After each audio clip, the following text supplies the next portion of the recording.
আসসালামু আলাইকুম। মায়াবাই ভৌতিকতার শুক্রবারের পর্বে আমি জাহিদ আপনাদের সবাইকে জানাই স্বাগতম। আশা করি আপনারা সবাই ভালো আছেন, সুস্থ আছেন। বরাবরের মতোই বুধবার আমরা প্রচার করে যাচ্ছি ভৌতিকতা অলৌকিক, বৃহস্পতিবার আমরা প্রচার করছি মায়ের একক পর্বটি এবং শুক্রবার অর্থাৎ আজকের দিনে আমরা আপনাদের কাছে প্রচার করছি আপনাদের পাঠানো ঘটনাসমূহ। তাহলে চলুন শুরু করা যাক আজকের পর্বের প্রথম ঘটনাটি।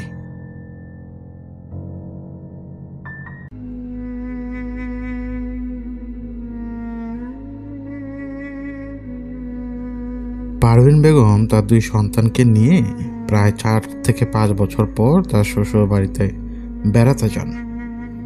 তার শ্বশুরবাড়ি ঢাকা থেকে প্রায় 1-150 কিলোমিটার দূরে এবং অনেকদিন পরে যেহেতু তিনি শ্বশুরবাড়িতে গিয়েছেন, বেশ আতিথেয়তা তিনি পান। এবং এই ঘটনার সময়কাল হচ্ছে 2004 সাল। পারভিন বেগম তার দুই সন্তানকে নিয়ে বেশ ভালোভাবেই 2 দিন পার করলেন। এই 2 দিন পার করার মধ্যেই পারভিন বেগমকে তার শাশুড়ি চোখে দেখতেন না, তার শাশুড়ি এবং তার ননদ বা অন্যান্য আত্মীয় স্বজন পারভিন বেগমকে একটা সাবধানবাণী দিয়েছিল। সাবধানবাণীটা হচ্ছে রাতের বেলা একা যাতে বাথরুমের জন্য বের না হয়। এখন পারভিন বেগম তারা শহরের লোক, শহরের সব কিছু কীরকম এটা আমরা জানি, কিন্তু ওই 2000 পরবর্তী সময়কাল বা 2000 সালের পূর্ববর্তী সময়কালগুলোতে আমরা জানি যে গ্রামের পরিবেশটা কেমন ছিল। তখনও মানুষ বাগানে যেত। এখন ওনার জন্য একটু কঠিন ছিল শহরের মানুষ, তো তিনি নিজেকে সামনে সামনে রাখতেন। একদিন বেশ রাতের বেলা তার ঘুম ভাঙে এবং তার বাগানে যাওয়া খুব প্রয়োজন।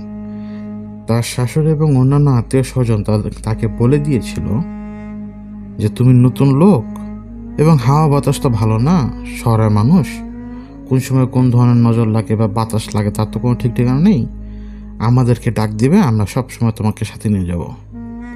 কিন্তু পারভিন বেগম মনে করলেন যে না, এটা দরকার নেই, উনি যাবেন আর আসবেন। তো তিনি একা একা ঘর থেকে বের হন এবং একা একা তিনি চলে যান। বাগানে থাকা অবস্থায় উনি একটা শব্দ শুনতে পান এবং ভয় পাননি, কিন্তু শব্দ শুনে শব্দটা ছিল এরকম যে অনেক দূরে কেউ মাটিতে কোনো কিছু পিটাচ্ছে। সেটা গাছের ডালও হতে পারে, পাতা পাতা সহ যে ডালটা হয়, অথবা এটা সুপারি গাছের যেই ডালটা খসে পড়ে, সে পাতা সহ যেই ডালটা খসে পড়ে সেটাও হতে পারে, সেটা দিয়ে হয়তো মাটিতে মারছে কেউ। এবং গ্রামে রাতেরবেলা 2-1 পুরুষ ঘোরাফেরা করে, তারা হয় মাছ ধরার চেষ্টা করে অথবা অনেকে আছে তো চুরিচামারি করে। তো উনি দ্রুত ওনার কাজটা সেরে উনি যখন ফিরছেন, সব তো কাছেই, উনি দেখতে পান যে ওনাদের মূল ঘরের দরজার সামনেই যে দরজাটা খুলে উনি বের হয়ে আসছেন, ওই ঘরের দরজার সামনে একজন বুড়ি মহিলা দাঁড়ানো। এবং বুড়ি মহিলা এমনভাবে দাঁড়িয়ে আছে যে সে খুব রেগে আছে, তার মাথাটা একটু নোয়ানো, চোখগুলো একটু গরম, প্রচণ্ড রাগ হলে আমরা যেভাবে তাকাই একজন আরেকজনের দিকে। ওনার কাছে থাকা হারিকেনটা, ওইটার আলোতে উনি বুঝতে পারছিলেন যে উনি রেগে আছেন। যত কাছে যাচ্ছেন তত উনি বুঝতে পারছেন। তো উনি সম্ভবত মনে করছেন যে পাশের বাড়ির কেউ। তো উনি অন্য কথা না বলে বললেন যে বাগানে গিয়েছিলাম। ওইখান থেকে বুড়ি মহিলা তাকে কর্কশ এবং একটু গায়ে কাটা লাগানো মতো স্বরে বলল যে তুই ওই জায়গায় যে কেন নষ্ট করলি, ওই জায়গাটা কেন নষ্ট করলি, ওই জায়গায় থাকি আমি আজকে 70 বছর ধরে, তুই জায়গাটা কেন নষ্ট করলি। তো পারভিন বেগম ওই শব্দ শুনে আর ওনার তাকানি দেখেই উনি ঘরের মধ্যে ঢুকে যান, দ্রুত ঢুকে যান 3-4 কদম দিয়ে। এবং উনি ঘরে ঢুকে যখন দরজা লাগাতে যাবেন, ওই আলোর মধ্যেই উনি ওই বুড়ি মহিলার রাগী চেহারাটা দেখতে পান এবং দরজা লাগানোর সাথে সাথেই মানে এতক্ষণ যে বুড়িমলা যে কণ্ঠে কথা বলছিল এই কণ্ঠটা জাস্ট বদলে গেল, বদলে যেই বিকট একটা শব্দ ধারণ করলো এবং যে বেড়া, ওনাদের ঘরটা ছিল বেড়ার ঘর, বেড়ার ঘরে একটা থাবা মারলো কেউ ঠিক ওনার দিক বরাবর। ওই ওনার দিক বরাবর থাবা মারার পরপরই প্রচণ্ড আক্রোশের সাথে সে বলল যে তোর কোনো ভালো হবে না, তুই এখান থেকে ভালোভাবে যেতে পারবি না, তুই আমার জায়গা নষ্ট করেছিস, আমি এখানে এত বছর থাকি, তোদের সবার কপালে দুঃখ আছে। সেই থাবার শব্দে পারভিন বেগম তো লাফিয়ে ওঠেন এবং উনি চিৎকারও দিয়ে ওঠেন। এই কথাটা শুধুমাত্র পারভিন বেগম শুনতে পেয়েছিলেন, কারণ বাকি লোক তো ঘুমে। তো পারভিন বেগমের চিৎকার চেঁচামেচিতে লোকজন সব উঠে গেছে, উঠে জিজ্ঞেস করলো ঘটনা কি। তো সে বললো যে সেটা বুড়িকে দেখেছে। তো ওই বুড়ি প্রচণ্ড রেগে আছে। বুড়ি তাকে এরকমভাবে শাসালো যে যে জায়গায় তিনি বাগানে গিয়েছিলেন সেইখানে কেন গেল, সেই জায়গাটা তো উনি থাকে বলে এত বছর ধরে। তো ওই শাশুড়ি এত চিৎকারের মধ্যে এতক্ষণ পর্যন্ত কথা বলেনি, ওনার ঘুমটা হয়তো ভেঙেছিল মাত্র, কারণ ওনার শাশুড়ি তো অন্ধ। তো ওনার অন্ধ শাশুড়ি দূরের ঘর থেকে জিজ্ঞেস করছিল যে বউ কি দেখছে বলতো, বউ কি দেখছে। তখন একজন মহিলা এসে বলল যে হোলা বুড়িকে দেখেছে। কথাটা ছিল এরকম যে হোলা বুড়িরে দেখছে। তো সাথে সাথে ওনার শাশুড়ি, ওই অন্ধ শাশুড়ি মানে কপাল থাপড়াচ্ছেন আর হায় আল্লাহ করে মানে মাতমের মতো অবস্থা ওনার। তো আসল ব্যাপারটা হচ্ছে যে ওইখানে এক এন্টিটি থাকে, সে অনেক বছর ধরে সেই জায়গা থাকে এবং তাকে প্রায়শই দেখা যায়। তাকে হোলাবুড়ি হিসেবে ডাকে। হোলাবুড়ি মানে তাদের ওই এলাকার ভাষায় হোলাবুড়ি, ওই উচ্চারণ হবে সঠিক উচ্চারণ হবে যে খোলাবুড়ি। খোলাবুড়ি এই কারণে ওই জায়গাটা খোলা এবং ওই জায়গায় বুড়ি থাকে, এই জন্য গ্রামের মানুষ আর কি ওই নামে ডাকে। এবং ওই বুড়িকে লোকজন সেখানে দেখে, দিনেও দেখে, রাতেও দেখে, সবসময় দেখে, মাঝে মাঝে দেখে, এবং সে কারো কখনো কোনো ক্ষতি করেনি। কিন্তু যারা তাকে রাগিয়েছে তাদের সে ভালো মতো ক্ষতি করেছে। তো শাশুড়িও মানে হায় আল্লাহ করছেন, বাকি লোকজনও কি হবে এখন এটা বুঝতে পারছেন না, কারণ সে তো একটা অভিশাপের মতো দিয়েছে যে এই এই এই ব্যাপার। সকালবেলা ওনাকে নাস্তা দিতে যাবে, মানে নাস্তা করার জন্য ডাকলো। তো উনি সাড়া দিচ্ছেন, ওনার গায়ে জ্বর, পারভিন বেগমের গায়ে জ্বর, এবং উনি এতটাই জ্বর যে ওনার গায়ে হাত রাখা যাচ্ছে না। তো ওনার ননদ হোক বা ননদের বড় বোন হোক, তারা সাথে সাথে ওই বাড়ি থেকে বের হয়ে ওই গ্রামের একজন কবিরাজের কাছে যান এবং কবিরাজের কাছে যে বলেন যে হোলাবুড়ি মানে এরকম আমার ভাইয়ের বউ আসছে, ওই হোলাবুড়িকে রাগিয়ে দিয়েছে রাতেরবেলা। এখন হোলাবুড়ি ঘরে মানে দরজার সামনে এসে ওই বাড়িও মেরেছে এবং বলেছে যে সে তার অবস্থা খুব খারাপ করে দিবে। তো ওই কবিরাজ বললেন কি, একটা তাবিজ দিলেন এবং কিছু পানি পড়া দিলেন এবং তাবিজ দিয়ে বললেন এই তাবিজ ওই পারভিন বেগমের হাতে বেঁধে দিতে এবং ওই পানিটা পুরো বাড়ির আশপাশে ছিটিয়ে দিতে। ওই কবিরাজ 4টা পেরেক পর্যন্ত দিয়েছিল, বলেছিল যে একটা সীমানা এঁকে আপাতত ওই 4টা পেরেক গেঁথে দাও ওই মহিলা, যাতে তোমার ভাই বউ যাতে ওই বাড়ি থেকে না বের হয়। তো ওই পারভিন বেগমের জ্বর বাড়ছিল ধীরে ধীরে। সারাদিনে ওনার জ্বর এতটাই বাড়ে যে সন্ধ্যার পরে ওনার অবস্থা আরো বেশি খারাপ, বিড়বিড় করছেন, আওড়াচ্ছেন। এমন সময় হয় কি, ওনার ভাসুর, পারভিন বেগমের ভাসুর, তিনি রাস্তা দিয়ে বাড়ির দিকে এগিয়ে আসছেন এবং বাড়ির দিকে আসার পথে উনি কিছু একটা দেখেন এবং দেখে উনি সাথে সাথে দৌড় দিয়ে বাড়িতে এসে ঢুকে মূল দরজা, যেটা এই বাড়ির দরজা মানে ঘরের দরজা, এই দরজা আটকে দিয়ে ফিস ফিস করে বলছেন মানে খুব ভয়ঙ্কর, মানে ভয় পেয়ে বলছেন যে হোলাবুড়িকে উনি রাস্তার মাঝখানে দেখেছেন।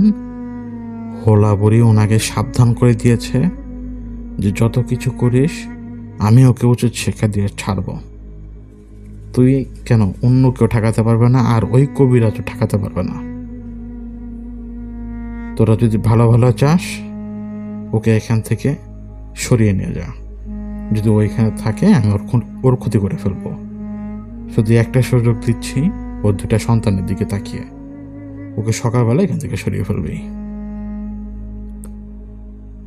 কিন্তু ওনার গায়ে তো জ্বর, পারভিন বেগমের গায়ে তো জ্বর। তো ভাসুরের কথা শুনে বা অন্য লোকরাও কথাবার্তা শোনার পরেই তারা ডিসাইড করলো, যেহেতু বুড়ি বলেছে যে 2 সন্তানের দিকে তাকিয়ে সে ওর ক্ষতি করবে না যদি সে মানে সকালের মধ্যে যদি এখান থেকে চলে যায়।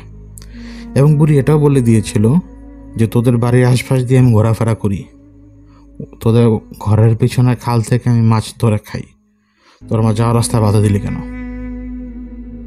তো ওই বাধাগুলো সরিয়ে ফেলবি। তো যেহেতু বুড়ি একটা আপোষের মতো কথাবার্তা বলেছে, আপোষ করার মতো একটা কথা বলেছে, তারা ওই রাতের বেলায় ওই জ্বরে আক্রান্ত পারভিন বেগমকে বাইরে থেকে ভ্যান এনে সেই ভ্যানের উপরে শুইয়ে তার 2 সন্তান সহ এবং অন্যান্য প্রায় 10-12 জন আত্মীয় সহ মানে একেবারে পাহারা দিয়ে ওই এলাকা থেকে 2 মাইল দূরে ওনার ওই পারভিন বেগমের যে স্বামী তারই এক আত্মীয়র বাড়িতে নিয়ে যান। এবং তারা ঠিকঠাক করে রেখেছিল যে সকালবেলায় বেবি ট্যাক্সিতে উঠে তারা চলে যাবে, ওনার ওই পারভিন বেগমকে নিয়ে লঞ্চ ঘাটের উদ্দেশ্যে চলে যাবে। তো যখনই ওই গ্রামের সীমানাটা পার হলো, গ্রামের সীমানা পার হতে গেলে একটা ছোট্ট পুল পার হতে হয়। এই ছোট্ট পুলটা পার হবার পরে ওই ভ্যানের সাথে যারা গিয়েছিলেন তাদের মধ্যে হতে একজন পিছনে কি মনে করে তাকিয়েছিলেন, এবং তিনি তাকানোর পরে দেখতে পেয়েছিলেন যে হোলাবুড়ি সেখানে দাঁড়ানো, ঠিক ওইভাবে দাঁড়ানো যেভাবে সে দাঁড়িয়ে মানে রেগে তাকিয়ে আছে এরকম। তো সে ওই লোকগুলোকে বলেনি, ওই যতজন লোক ছিল ওই ভ্যানের আশপাশে কাউকে সে বলেনি। সে শুধুমাত্র করলো কি, সে পিছনের দিকে ছিল একটু, সে একটু জোরে হেঁটে সবার সামনে চলে আসে ভয়টা তাড়ানোর জন্য। এবং ঠিকই পারভিন বেগম যখন ওই গ্রামের সীমানা পার করেন, ওই আত্মীয়র বাড়িতে পৌঁছানোর পরেই দেখা যায় যে উনি সুস্থ হয়ে উঠতে শুরু করেছেন 10-15-20 মিনিটের মধ্যে, এবং রাতের মধ্যে তার জ্বর ছেড়ে চলে যায়।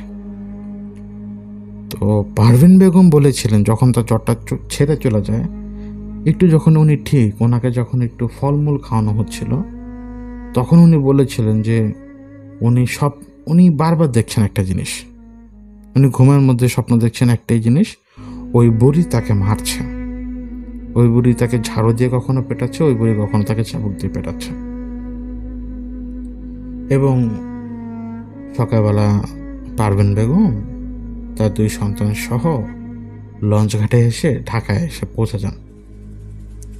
তো এইটাই ছিল ঘটনা। ওই দিনের পরে আর পারভিন বেগম কোনো রকমের সমস্যার মুখোমুখি হননি। আর ওই হোলাবুড়িকেও এর পরের বার আরও কয়েকবার দেখেছে ওই বসত ভিটার লোকজন, হোলাবুড়ির মতোই, খুবই স্বাভাবিক, যেন একজন মানুষ চলাফেরা করছে।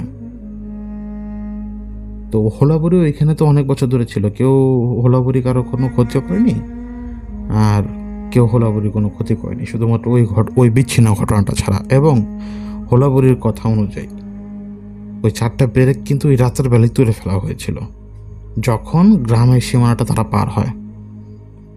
কারণ ভ্যান নিয়ে রওনা দেওয়ার পরে বলা হয়েছিল যে আলো ফুটার যখন সময় হবে তখনই যাতে বাড়ির বাকি লোক ওই প্যারাকগুলো যাতে উঠিয়ে ফেলে, এবং আলো ফোটার সময় যখন ওনারা টের পেল তখনই ওনারা প্যারাকগুলো তুলে ফেলেছিল। তো এই ছিল প্রথম ঘটনা আজকের। এখন আমরা চলে যাচ্ছি সামি ভাইয়ের কাছে।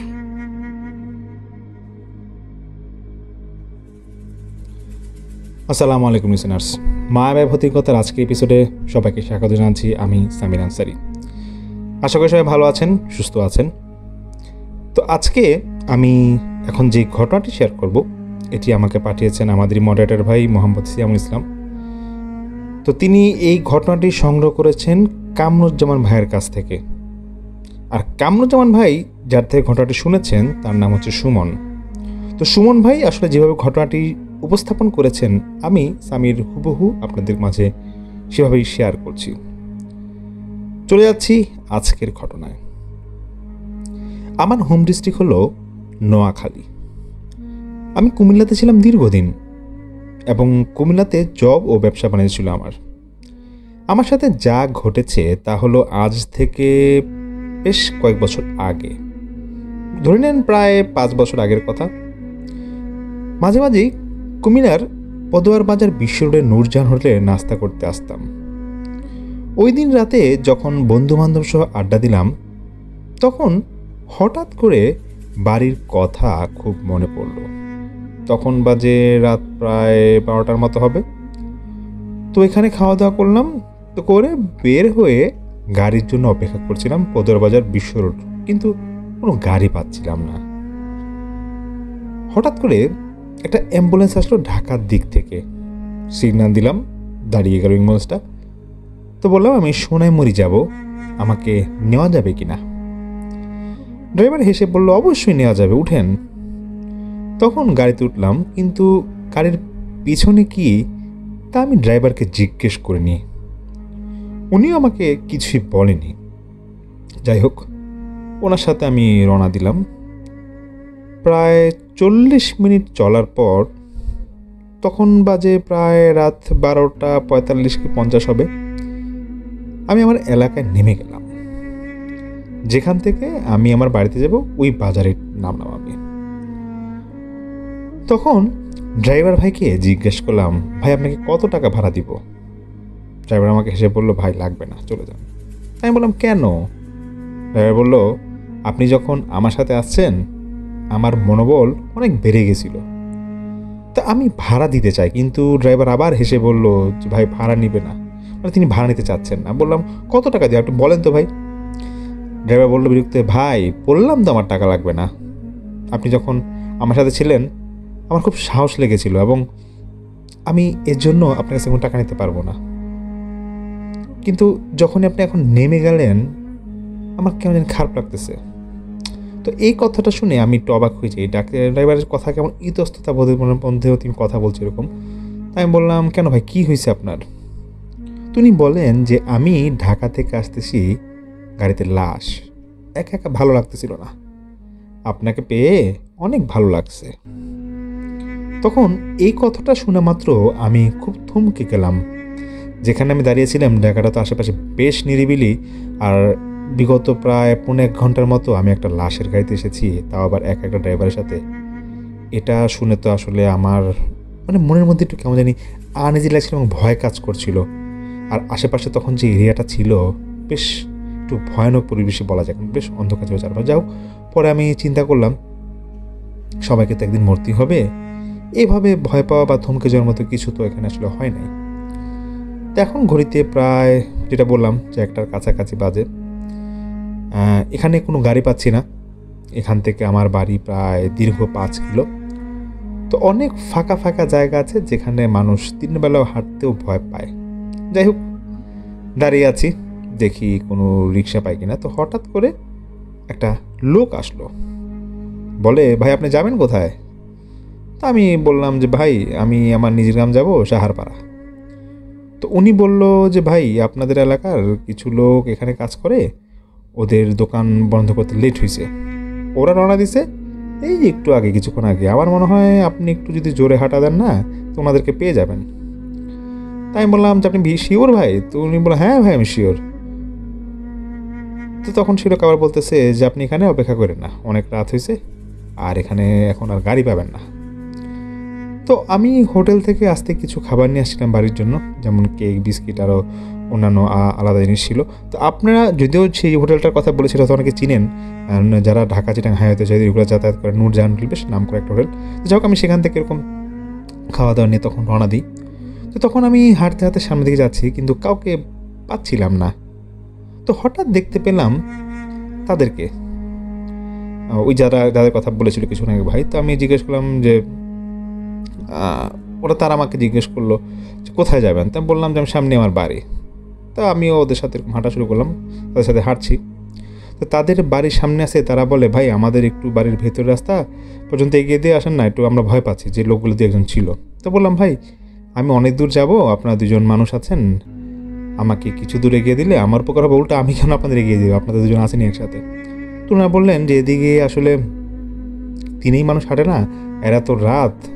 তো তো এটা দেখে আমার একটু ভয় লাগে কথাটা শুনে।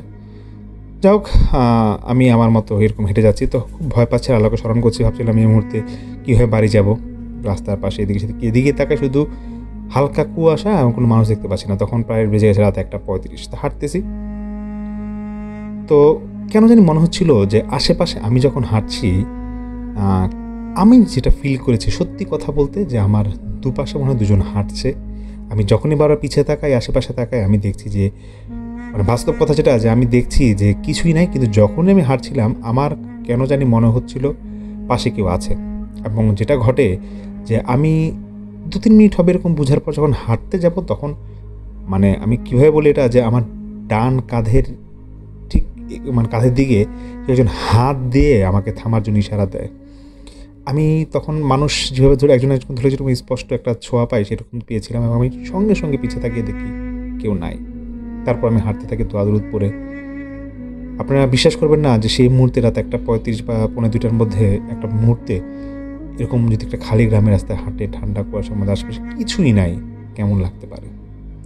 একটু হাঁটার পর সামনে দেখলাম পাশে 2টা পুরান বাড়ি। তো 1 কিলোমিটার এর মধ্যে এরিয়াতে কেউ বসবাস করে, এটা আমি বুঝে গেছি তখন, কারণ এই বাড়িটা একটা চিহ্ন আছে, এখানে আশেপাশে কেউ থাকে না। তো অনেক প্রাচীনকালের বাড়ি। তো ওদিক দিয়ে যখন যাচ্ছি তখন আমার মনে হচ্ছিল, আগে তো দুজন এরকম আমি হাঁটার শব্দ পেয়েছিলাম বা আমার কাঁধে কেউ ধরেছে এরকম ফিল করেছিলাম। তো মনে হচ্ছে যে আমি হাঁটছি অনেক, কিন্তু আমার যেন রাস্তা শেষ হচ্ছে না। এই 2টা বাড়ি যেটা ছিল পুরান বাড়ি, আমার মনে হচ্ছিল যেটা আগেই ক্রস করার কথা, কিন্তু আমি যতই হাঁটছি দেখছি বাড়িটা আমার পাশেই রয়ে গিয়েছে। নিচের দিকে যখন আমি তাকাই তখন আমি স্পষ্ট দেখি, কম করে হলেও আমি 1 হাত উপরে মনে একটা ভাসমান অবস্থায় আছি। আমি আর সামনে আগাতে পারছি না, এবং মনে হচ্ছে পিছন থেকে আমাকে আলগিতে ধরে রাখছে। আমি তখন প্রচণ্ড ভয় পাই এবং চিৎকার দেই জোরে, কিন্তু আশেপাশে কেউ আমার ভয় শুনছিল না। প্রচণ্ড বাতাস তখন শুরু হয়, চারিদিক থেকে শোষ শব্দ। আমি স্পষ্ট এখনও মনে আছে আমি আল্লাহকে ডাকছি, কিন্তু মনে হচ্ছে মুখ দিয়ে কোনো শব্দ বের হচ্ছে না। এখন কী করবো, আল্লাহকে স্মরণ করা ছাড়া কিছুই মাথায় ঢুকছিল না। প্রায় এরকম 10-15 মিনিট হবে।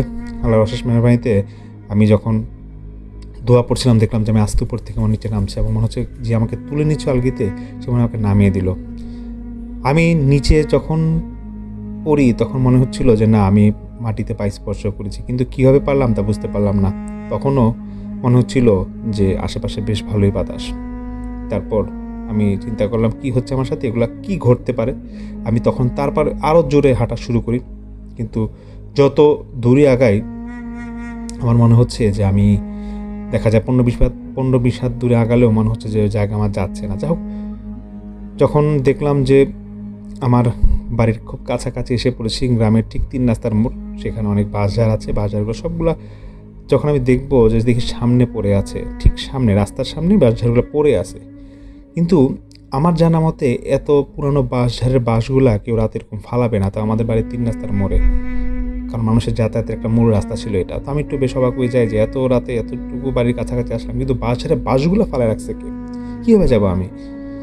তারপরে তখন আমার ভয়টা কাজ করছিল, এবং আমি নিশ্চিত বুঝে গিয়েছিলাম যে আমাকে খারাপ কিছু ধরেছে, এবং এটা বেশি ভয় লেগেছিল তখন যখন যে আমার হাতে তো কিছু খাবার জিনিসপত্র ছিল, সেটাও আমি দেখছি আমার হাতে নাই। কীভাবে এগুলো চলে গেল আমি সেটা বুঝলাম না। তো যখন আমি বাঁশঝাড়ের খুব কাছাকাছি যাই, যেটা টপকায় যাব, হঠাৎ করে দেখতে পাই বাম দিকের যে বাঁশঝাড়ের একটা বাঁশ আছে, সেটা মনে হচ্ছে নিজের থেকে উপরে ওঠা শুরু করছে। তখন আমি আর কিছু বললাম না, জোরে আল্লাহর নাম দিয়ে এক দৌড় দিলাম। যাই হোক, গ্রামের ঠিক বাসার খুব কাছাকাছি এসে পড়ি। আমি তখন আমার মোবাইলটা বের করার চেষ্টা করি। মোবাইলটা বের করার পর অনেকক্ষণ পর যখন দেখি ঘড়িতে কয়টা বাজে, তখন দেখবো প্রায় 2:45-র কাছাকাছি বাজে এবং কোনো মানুষ তো নাই আশেপাশে, কিন্তু আমার শরীর তখন প্রচণ্ড ঘামাচ্ছিল, কিন্তু আমি আসলে ফিল করতে পারি নাই যে এতটা সময় আমি কীভাবে এখানে হাঁটলাম। আমার মনে হচ্ছিলো যে এই কিছুক্ষণ আগে মনে 1:35 বাজছিল বা 15-2 বাজছিল। ঠিক সেই মুহূর্তে যখন বাড়ির কাছে ঢুকতে যাব, সে একজন মানুষ আসলো এবং তিনি কোথা থেকে আসলো এবং কোথা থেকে জানি না, তো উনি দেখে আমি তাকে বুঝলাম যে আমার কাকা। তো আমার কাকা এসে বলতেছে, বাবা তুমি এখানে কি করতেছো? তো আমি বললাম যে কাকা আপনি এত রাতে এখানে কি করেন? তখন আমার হাত পা সব কাঁপছিল। কাকা বলতেছে যে দেখো, তুমি যে এখানে আসছো তুমি হয়তো মানে বুঝো নাই এখন কয়টা বাজে, এখন তো ফজরের সময় হয়ে গেছে। কাকা তখন সেই মুহূর্তে আমাকে বলতেছে যে আমি তো ফজর পড়তে যাচ্ছিলাম, তুই যদি চাস আমার সাথে চল যাবি। তো আমি তখন বললাম কাকা মাত্র তো বাজে 3:37 মতো, এত তাড়াতাড়ি আপনি মসজিদে গিয়ে কী করবেন? তো উনি তখন আমাকে বলতেছে যে মসজিদে যাব, কারণ হচ্ছে গিয়া আমার তো হুজুর অনেক সময় না থাকলে আজান টাজান দিতে হয়, আমি যাবো, তার সাথে পড়তে হয়, চল আমার সাথে। তো আমি কাকাকে বললাম যে না কাকা অনেক দূর থেকে আসছেন। মামা তখন মনে ভয়ও কাজ করছিল, কাকাকে আমি বুঝতে দিচ্ছিলাম না যে আসলে আমার ভয় লাগতেছে এরকম কিছু। যাই হোক, আমি দ্রুত আমার বাসায় গিয়ে দরজা খুব ধাক্কাধাক্কি শুরু করি।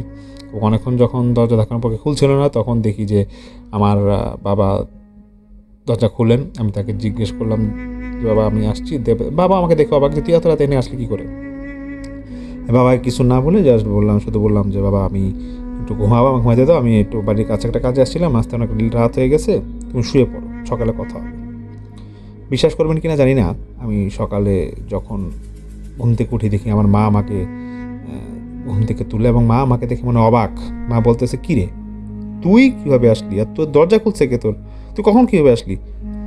তখন আমি বললাম যে আব্বাই তো রাতে আমার দরজা খুলে দিল। তখন আব্বা মা দুজনে আমার ঘরে আসে এবং আব্বা যেটা বলে সেটা শুনে মনে হয় আমি আরও ভয় পেয়ে গেলাম। আব্বা বলতেছে যে আমি তো রাতে ঘুমাইছিলাম, তুই কখন আসলি? আর আমি আর তোর আম্মাতে একসাথে ঘুমানো ছিলাম, তুই যে রুমে থাকিস আমি তো রুমে ছিলাম না। মানে বেসিক্যালি আমার যে রুমটা ছিল সেটার সাথে কিন্তু মেইন দরজা ছিল, সচরাচর আমি আমার দরজা দিই, আমার রুমে ঢুকি, তার পাশে দিয়ে আমার রুমে যেতে হয়, ওটা আবার ছিল লক করা।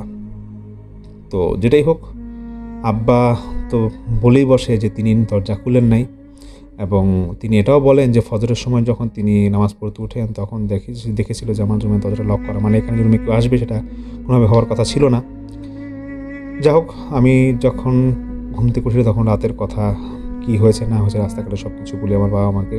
তখন আমার বাবা বলে হয়তো ভয়ে কিছু তোর হয়েছে, কিন্তু এটাও আমার মা এবং মা আমাকে বিশেষ করে বলে আমার আব্বাকে হয়তো তুমি ভুলে ঘরের মধ্যে দরজা খুলে দিছো, তোমার হয়তো স্মরণে নেই। তো আব্বা এটা নিয়ে একটু বেশ আব্বা আমার সাথে তর্কাতর্কি এবং আব্বাকে আমি বলি যে আমি দরকার হুজুরের কাছে যাই, কারণ আমার 2-1 দিন মানে তখন 2-1 দিন পরে কথা, আমার বেশ তখন ভয় লাগছিল। তখন আমি সেই এক হুজুরের কাছে, গ্রামের হুজুরের কাছে যাই। তো হুজুরের সাথে অনেক কথাবার্তা বলি।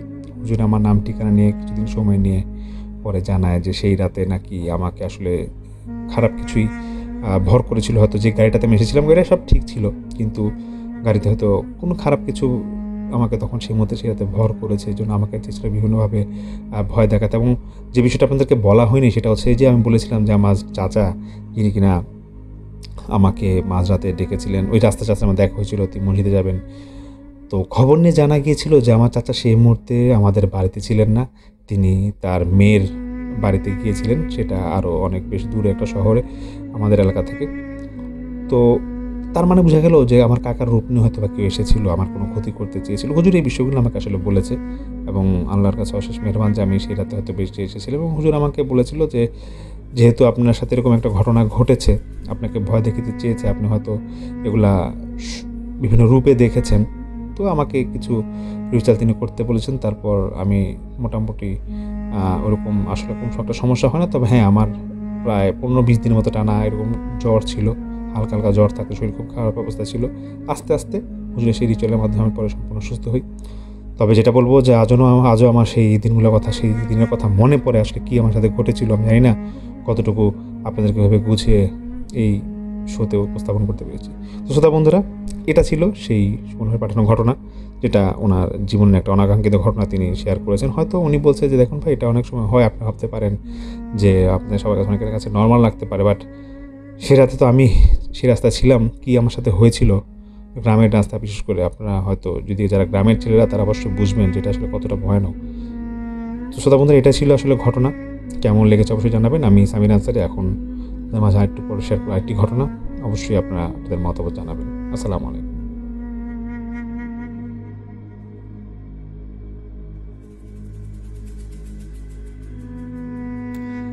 আসসালামু আলাইকুম। আমি আব্দুর রহমান রাকিব, ভৌতিকতা বাই মায়ের একজন মডারেটর। আমি যখন আমার মামার শ্বশুর বাড়িতে বেড়াতে যাই, তখন তাদের বাড়িতে রঙের কাজ করা একজন রং মিস্ত্রির কাছ থেকে ঘটনাটি সংগ্রহ করি। তিনি আমাকে ঘটনাটি যেভাবে বলেছেন ঠিক সেভাবেই আপনাদের সামনে বলার চেষ্টা করছি। আমি পেশায় একজন রং মিস্ত্রি। প্রায় 7 বছর ধরে রঙের কাজ করে আসছি। এখন আমি কন্ট্রাক্টর। আমার আন্ডারে আরও 9 জন লোক কাজ করে। নতুন তৈরি করা বিল্ডিং, দোকানপাট, পুরাতন বাড়ি পরিষ্কার করে রং করার কাজ করে থাকি আমরা। প্রায় 3 বছর আগের কথা, ব্রাহ্মণবাড়িয়া জেলায় আমি একটা কাজ পাই। প্রত্যন্ত গ্রাম অঞ্চলে মেঘনা নদীর তীরবর্তী এলাকায় একটা পুরাতন বিল্ডিং রং করার কাজ আসে আমাদের কাছে। আমরা তখন ঢাকার নারায়ণগঞ্জে একটা অ্যাপার্টমেন্টের কাজ করছিলাম। 1 সপ্তাহের মধ্যেই সেই কাজ শেষ করে আমরা ব্রাহ্মণবাড়িয়ায় চলে যাই। আমি আর আমার সাথে আরও 5 জনকে নিয়ে আমরা সেই স্পটে পৌঁছাই। বাড়ির মালিক সুলাইমান আলী আমাদের নিয়ে সেই বাড়িতে যান, যেটা কিছুটা মেরামত করে রং করতে হবে। দেখলাম বাড়িটা বেশ পুরনো।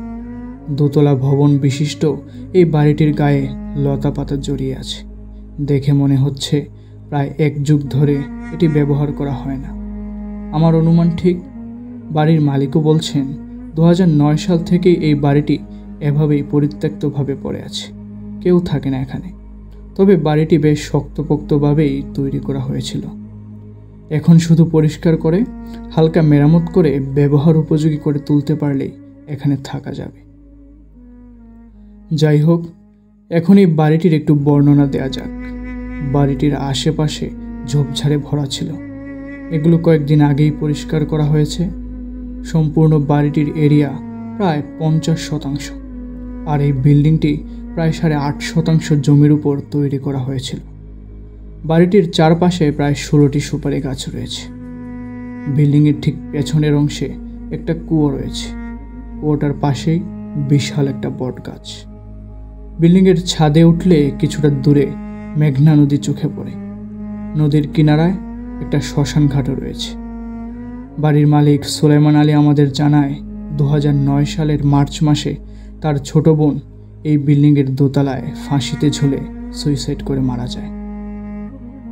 এর মাসখানেক পর তার বাবা মারা যাওয়ায় তারা ফুল ফ্যামিলি ঢাকায় চলে যান।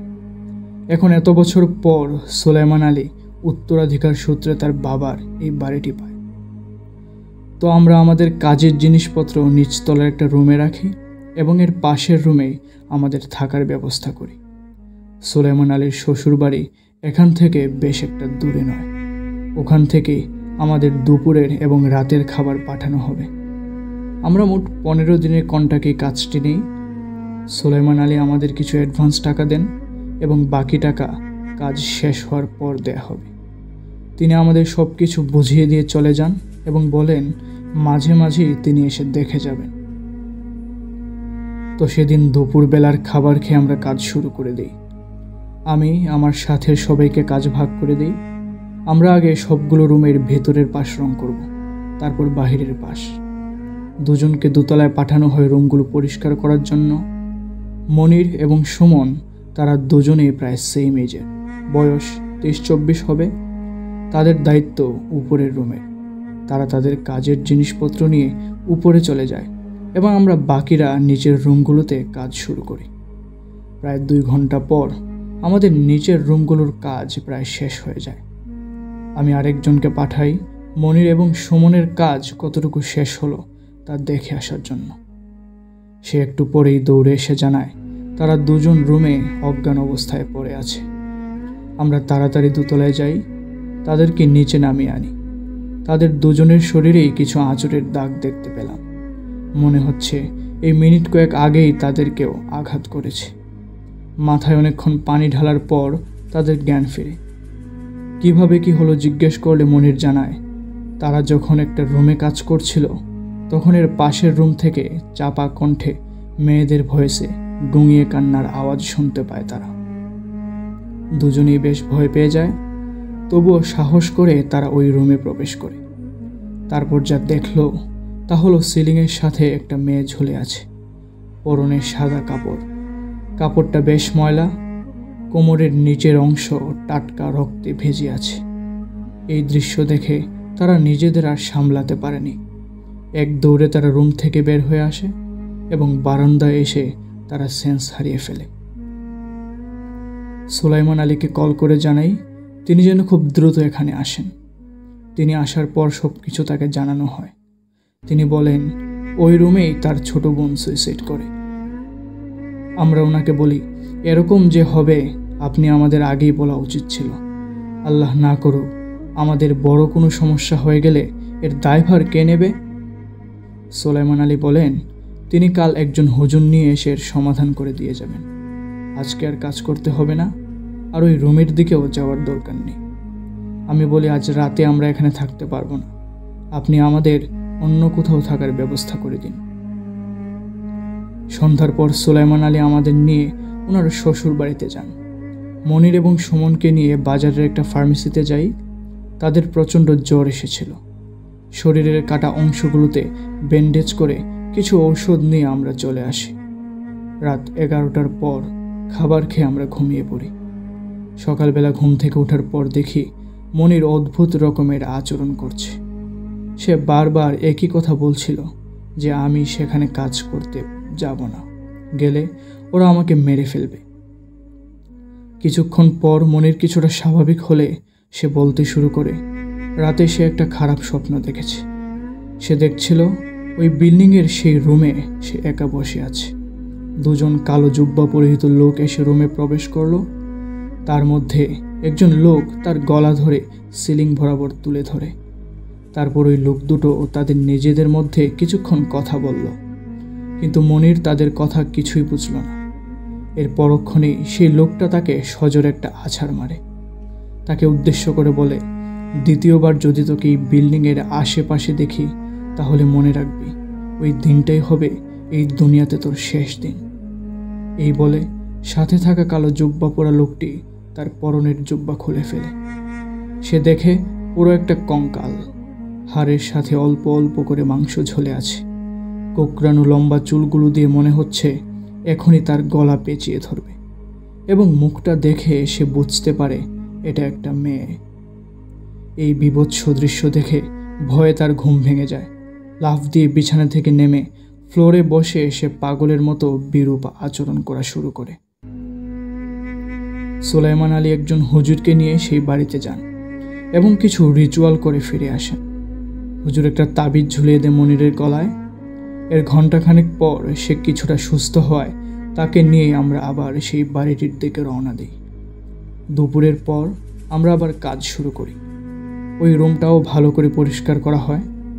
এখন পর্যন্ত মাত্র 4টি রুমের কাজ শেষ করা হয়েছে, বাকি আছে আরও 7টি। সন্ধ্যার পর সুলাইমান আলী হুজুরকে নিয়ে সেখানে আসেন। হুজুর বলেন যতক্ষণ পর্যন্ত মনিরের গলায় ওই তাবিজটি থাকবে ততক্ষণ পর্যন্ত আর কোনো ক্ষতি হবে না, আর এমনিতেই কোনো সমস্যা হবে না। আমি বিল্ডিংটি বন্ধ করে দিয়েছি, তবে মনিরকে একটু চোখে চোখে রাখতে হবে, একা থাকতে দেওয়া যাবে না। কোনো রকম সমস্যার যেহেতু আভাস পাওয়া যাচ্ছে না, তাই আমরা আজ এখানেই থাকবো বলে ঠিক করি। রাত 10টার পর আমরা রাতের খাবার খেয়ে ঘুমনের প্রস্তুতি নিচ্ছি। ফ্লোরে বিছানা করে আমরা সবাই একসাথে শুয়ে পড়ি। শরীর কিছুটা ক্লান্ত থাকায় কিছুক্ষণের মধ্যেই ঘুম চলে আসে। হঠাৎ পাখা ঝাপটানোর শব্দে আমার ঘুম ভেঙে যায়। চোখ খুলতেই দেখি জানালা দিয়ে চাঁদের মৃদু আলো রুমে প্রবেশ করছে। সেই আলোয় স্পষ্ট দেখতে পাচ্ছিলাম অনেক অনেক বাদুড় উড়াউড়ি করছে আমাদের রুমে। কিছু বাদুড় উল্টো হয়ে ঝুলে আছে সিলিংয়ের সাথে। একে একে সবাইকে আমি ঘুম থেকে ডেকে তুলি। এই দৃশ্য দেখে আমরা সবাই হতভম্ব। রুমের ভেতর আমরা সবাই থাকলেও শুধু মনির নেই। হুজুরের দেয়া তাবিজটা তার বালিশের পাশেই পড়ে আছে। একটু পর বাজি ফোটার মতো বিকট একটা আওয়াজ হয়। তারপরই আমাদের রুমের জানালাটা অটোমেটিক খুলে যায়। সবগুলো বাদুড় নিমিষেই বেরিয়ে যায় বাইরে। ঠিক সেই মুহূর্তে চারপাশ থেকে শত শত কাকের কা কা করা আওয়াজে পরিবেশটা ভারী হয়ে ওঠে। আমরা সবাই বেশ ভয় পেয়ে যাই। আমি সবাইকে বলি, এখনই মনিরকে খুঁজতে হবে, বেশি দেরি হলে বড় কোনো সমস্যা হয়ে যেতে পারে। দুইজন করে আমরা একসাথে বাইরে পাঠাই। আমি এবং সুমন আমরা একসাথে টর্চ লাইট হাতে নিয়ে বাইরে বেরিয়ে আসি। বিল্ডিংয়ের ঠিক পেছনের দিকে এসে দেখলাম মনির সেই বট গাছটার নিচু একটা ডালে বসে আছে। আমাদের দেখে সাথে সাথেই সে একটা লাফ দিয়ে পাশে থাকা কুয়োর ভেতরে ঢুকে যায়। আমরা দৌড়ে কুয়োটার কাছে যাই। গিয়ে দেখি কুয়োটা শুকনোই ছিল। মনিরের নিচে সেন্সলেস অবস্থায় পড়ে আছে। সাথের আরও কয়েকজনের সাহায্যে আমরা মনিরকে রুমের ভেতর নিয়ে আসি এবং হুজুরের দেয়া সেই তাবিজটি তার গলায় ঝুলিয়ে দিই। এরপরে রাতটা আমরা আর ঘুমাতে পারি না। সারা রাত জেগে নিজেদের মধ্যে গল্পগুজব করে রাতটা কাটিয়ে দিই। ভোরের আলো ফুটতেই আমরা আমাদের মালপত্র ওই বিল্ডিং থেকে বের করে বাড়ির গেটের সামনে এনে রাখি। সুলাইমান আলীকে খবর দেওয়া হয়। তিনি আসলে আমি ওনার সাথে প্রচণ্ড রাগারাগি করি। আমরা এখানে আর কাজ করব না। আমাদের এই কাজের যতটুকু পারিশ্রমিক আমরা পাও না তা আমাদের দিয়ে দিন, আমরা এক্ষুনি বাড়ি চলে যাব। মনিরের যে শারীরিক ক্ষতি হয়েছে তা তো আপনার পক্ষে পূরণ করা সম্ভব না। আমাদের পারিশ্রমিক দিয়ে তাড়াতাড়ি বিদায় করুন। সব টাকা বুঝে নিয়ে আমরা ব্রাহ্মণবাড়িয়া শহরে চলে যাই। সেখানের একটা হোটেলে বাকি সবার টাকা পরিশোধ করে আমরা যে যার বাড়িতে চলে যাই। সুমন এবং মনির তাদের দুজনের বাড়ি কাছাকাছি। মনিরকে সুমনের সাথে দিয়ে বলে দিই তার বাড়িতে গিয়ে যেন সব ঘটনা খুলে বলে এবং ভালো একজন হুজুর দ্বারা যেন তাকে চিকিৎসা করানো হয়। প্রায় 1.5 মাস পর আমার মোবাইলে সুলাইমান আলীর কল আসে। তিনি বলছিলেন, ভাই, আমার বাড়ির সব সমস্যার সমাধান করা হয়েছে, আর কোনো ঝামেলা নেই, কোনো ক্ষতি হওয়ারও আশঙ্কা নেই। আপনি দয়া করে আমার বাড়িটার কাজ শেষ করে দিয়ে যান। আমি ওনার কথায় কিছুতেই রাজি হচ্ছিলাম না। তারপর ভেবে দেখলাম যেহেতু উনি বলছেন আর কোনো সমস্যা হবে না, তাই আবার আকুতি মিনতি করছেন, তাই ওনার রিকোয়েস্ট আমি রেখেছি। শেষ মুহূর্তে আমি ওনার কথায় রাজি হই এবং জানাই আমার হাতে এখন কাজ আছে, আগামী মাসে আমি আপনার কাজটি করে দেব। আমি বাকি কাজের জন্য প্রায় 1.5 গুণ বেশি টাকা ওনার কাছ থেকে চাই। তিনি এতে নির্দ্বিধায় সম্মতি জানান। পূর্বের কাজ শেষ করে প্রায় 1 মাস পর আমি সুলাইমান আলীর বাড়িতে যাই। যেহেতু আমার বাড়ি ওনার সেই বাড়ি থেকে বেশি একটা দূরে নয়, যেতে প্রায় 2 ঘন্টার মতো সময় লাগে। রাস্তাঘাট ভাঙা থাকায় এতটা সময় লাগে, তা না হলে 1 ঘন্টার মধ্যেই পৌঁছানো সম্ভব। তাই কাজ শুরু করার আগে একবার বাড়িটা এবং সেই বিল্ডিংটা দেখে আসার প্রয়োজন মনে করি। সেজন্য আমি একাই সেখানে চলে যাই। সুলাইমান আলীর সাথে সেই বাড়িটা ঘুরে দেখি। দেখলাম বাড়িটা বেশ ভালোভাবেই পরিষ্কার করা হয়েছে। আশেপাশের ঝোপঝাড় তেমন নাই বললেই চলে। বাড়ির পেছনের বটগাছটা কেটে ফেলা হয়েছে এবং পাশের সেই কুয়োটিকেও মাটি দিয়ে ভরাট করা হয়েছে। সুলাইমান আলী আমাকে নিয়ে বাজারের একটি চায়ের দোকানে যান। ওনার জন্য 1 কাপ চিনি ছাড়া রং চা অর্ডার করেন। আমাকে জিজ্ঞেস করেন, আপনি কি চা খাবেন? আমি বলি, দুধ চা।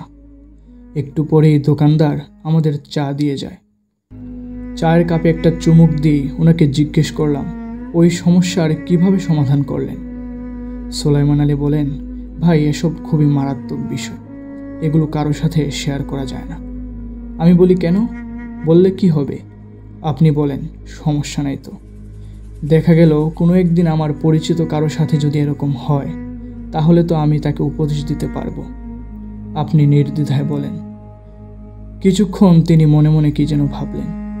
এরপর তিনি এক এক করে সব কিছু বলতে শুরু করলেন। সুলাইমান আলী বলছিলেন, তার একমাত্র ছোট বোন, খুব আদরের। তাদের ভাইদের মধ্যে একটি মাত্রই বোন ছিল, তার নাম ছিল হালিমা। তার এসএসসি পরীক্ষা শেষ হওয়া মাত্রই তার মামা একটা বিয়ের সম্বন্ধ নিয়ে আসেন। ছেলেপক্ষ অনেক ধনী, ছেলে নাকি কাতার থাকতো।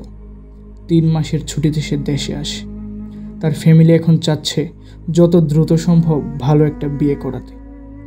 একদিন বিকেলে ছেলেপক্ষ সুলাইমান আলীর বোন হালিমাকে দেখতে আসে। তারা প্রায় 6 জন এসেছিল। ছেলেরা মা, বাবা, বোন জামাই, ছেলের মামা, ছেলে নিজে এবং সাথে একজন ঘটক এসেছিল। হালিমাকে দেখে তাদের বেশ পছন্দ হয়।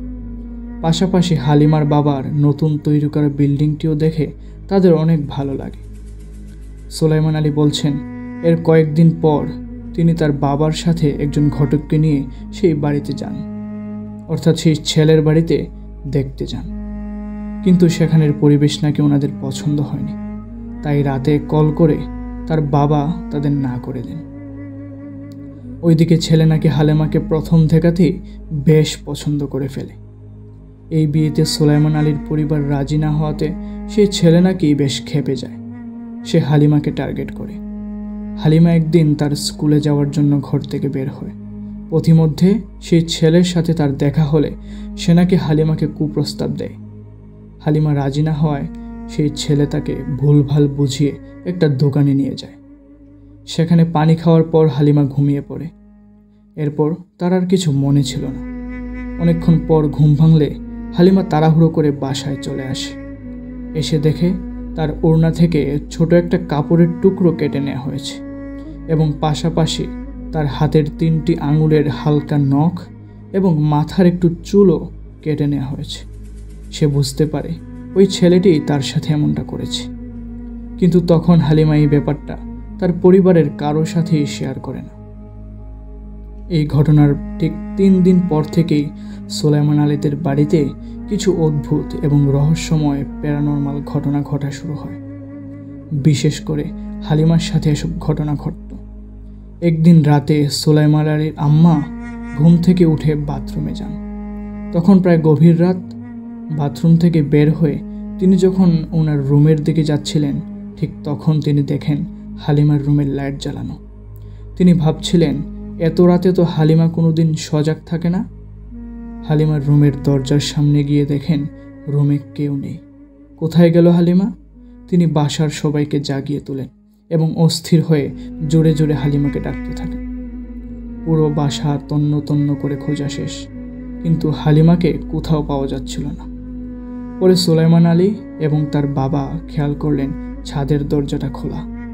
তারা ছাদে উঠে আসেন এবং দেখেন হালিমা ছাদের এক দ্বার প্রান্তে নিচের দিকে পা ঝুলিয়ে বসে আছে।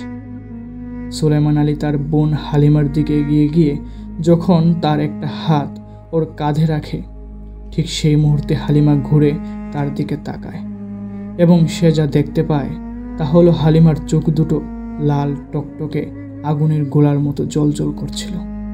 দাঁতগুলো দিয়ে তাজা রক্ত বেয়ে বেয়ে পড়ছে। ঠিক তখনই হালিমা সুলাইমান আলীর উপর চেপে বসে। সুলাইমান আলী ভয়ে হালিমার গালে সজোরে এক থাপ্পড় দেওয়ার সাথে সাথেই হালিমা সেন্স হারিয়ে শুয়ে পড়ে।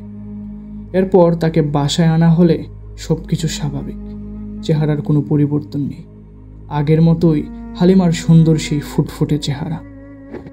এর কিছুদিন পর সন্ধ্যাবেলায় হালিমা তার আম্মাকে বলতেছে তার খুব জরুরি একটা কাজ আছে, এক্ষুনি তাকে বাইরে বেরোতে হবে।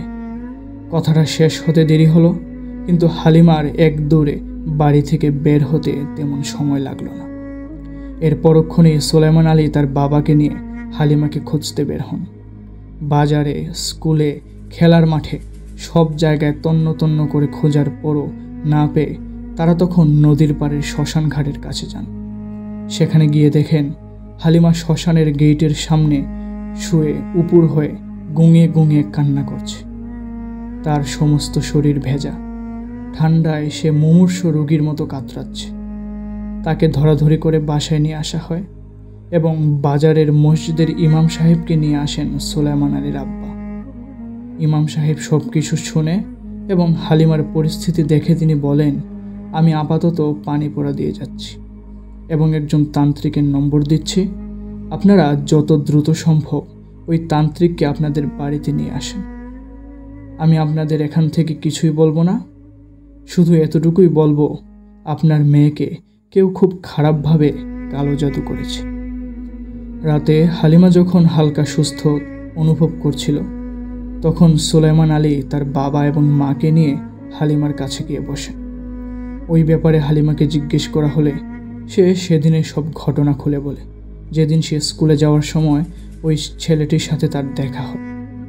হালিমা এটাও বলতে শুরু করে যে আজ সন্ধ্যায় সে যখন ছাদ থেকে শুকনো কাপড় আনতে যাবে, তখন সে ওই ছেলেটিকে বাড়ির গেটের সামনে দাঁড়িয়ে থাকতে দেখে। তৎক্ষণাৎ সে একটা মায়ায় পড়ে যায় এবং সেই ছেলেটির কাছে যাওয়ার জন্য তীব্র ইচ্ছা জেগে ওঠে তার মনে। সে তখন দৌড়ে বাড়ির বাইরে বেরিয়ে আসে এবং ওই ছেলেটির হাত ধরে সে হাঁটা শুরু করে। সে অনুভব করে ছেলেটি দেখতে আগের তুলনায় অনেকটা লম্বা এবং তার হাত কেমন যেন লোমশ প্রকৃতির। নদীর পাড়ে পৌঁছাতেই সেই ছেলেটি তার হাত ছেড়ে দেয় এবং নদীর পানিতে নেমে ধীরে ধীরে পানির সাথে মিশে যায়। হালিমা এক দৃষ্টে তাকিয়ে থাকে সেদিকে। কিছু বুঝে ওঠার আগেই হালিমাকে কে যেন পেছন থেকে সজোরে একটা লাথি মেরে নদীর কিনারার অগভীর জলে ফেলে দেয়। কোমরে চোট লাগে তার। ব্যথায় সে কোনো রকম হামাগুড়ি দিয়ে পানি থেকে শুকনো ডাঙায় উঠে আসে। ঠিক তখনই সে লক্ষ্য করল কালো জুব্বা পরিহিত একটা অবয়ব তার সামনে দাঁড়িয়ে আছে। গলায় তার মোটা শিকল ঝোলানো। লোহা আগুনে পুড়ে যেরকম লালচে কালার ধারণ করে, ঠিক সেরকম ছিল ওই অবয়বটির গলায় ঝোলানো শিকলটি। এর পরক্ষণেই সেই অবয়বটি তার সেই শিকল দিয়ে হালিমার বাম পায়ে পেঁচিয়ে ধরে টেনে হিচড়ে তাকে নদীর পাড়ের শ্মশান ঘাটে নিয়ে যায়।